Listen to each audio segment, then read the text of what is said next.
avons appris la décision sage des États-Unis à retirer le statut de partenaire commercial privilégié avec la Mauritanie en raison de la persistance des pratiques de travail forcé et d'esclavage héréditaire.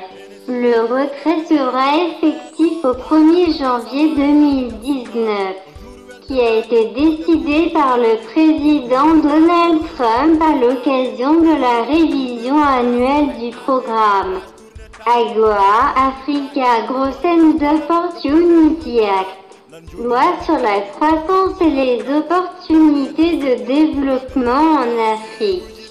Selon le Bureau du représentant au commerce des États-Unis, ce retrait est à saluer car les populations ne sont pas bénéficiaires de ces avantages commerciaux. Seul le dictateur Mohamed Ould Abdel Aziz et son entourage profitent de ces avantages commerciaux.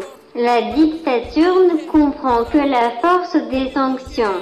Il n'est secret pour aucun dirigeant d'un pays qui se respecte que la junte militaire au pouvoir ne combat pas l'esclavage ni la discrimination raciale qu'elle érige en mode de bonne gouvernance qui se bombe le torse sur des ragots et mensonges d'État.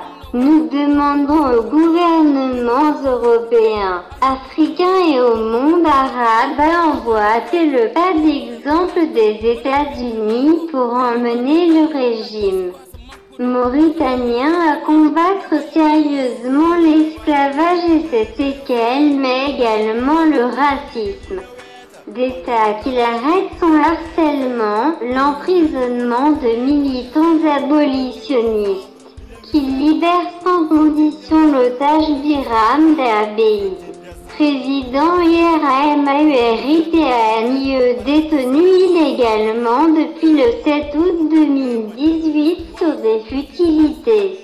Que les criminels esclavagistes et féodaux soient punis, seules des sanctions sérieuses qui ciblent les intérêts du régime et ses hommes clés peuvent mettre fin au système hégémonique, inégalitaire et criminel qu'ils ont mis en place depuis plusieurs décennies. Nous regrettons que la France, pays des droits de l'homme qui devrait ouvrir cette première voie des sanctions contre la Mauritanie, continue à fermer ses yeux pour ses intérêts au détriment de l'humanité. Diko Hanoun, abolitionniste mauritanien.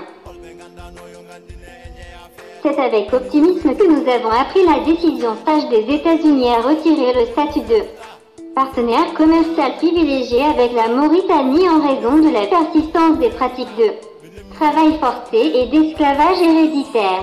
Le retrait sera effectif au 1er janvier 2019, qui a été décidé par le président Donald Trump à l'occasion de la révision annuelle du programme AGOA, Africa Growth and Opportunity Act, loi sur la croissance et les opportunités de développement en Afrique. Selon le Bureau du représentant au commerce des États-Unis, ce retrait est à saluer car les populations ne sont pas bénéficiaires de ces avantages commerciaux. Seul le dictateur Mohamed Ould Abdel Aziz et son entourage profitent de ces avantages commerciaux.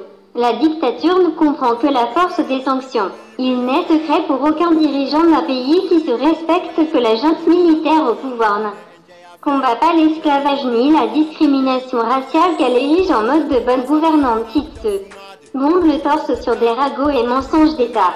Nous demandons aux gouvernements européens, africains et au monde arabe à emboîter le pas d'exemple des États-Unis pour emmener le régime mauritanien à combattre sérieusement l'esclavage et ses séquelles, mais également le racisme d'État, qu'il arrête son harcèlement, l'emprisonnement de militants abolitionnistes, qu'il libère sans condition l'otage Biram Dabeid, président IRAMAURITANIE détenu illégalement depuis le 7 août 2018 sur des futilités. Que les criminels esclavagistes et féodaux soient punis, seules des sanctions sérieuses qui ciblent les intérêts du régime et ses hommes clés peuvent mettre fin au système hégémonique, inégalitaire et criminel qu'ils ont mis en place depuis plusieurs décennies. Nous regrettons que la France, pays des droits de l'homme qui devrait ouvrir cette première voie des sanctions contre la Mauritanie, continue à fermer ses yeux pour ses intérêts au détriment de l'humanité. Dicko Hanoun, abolitionniste mauritanien.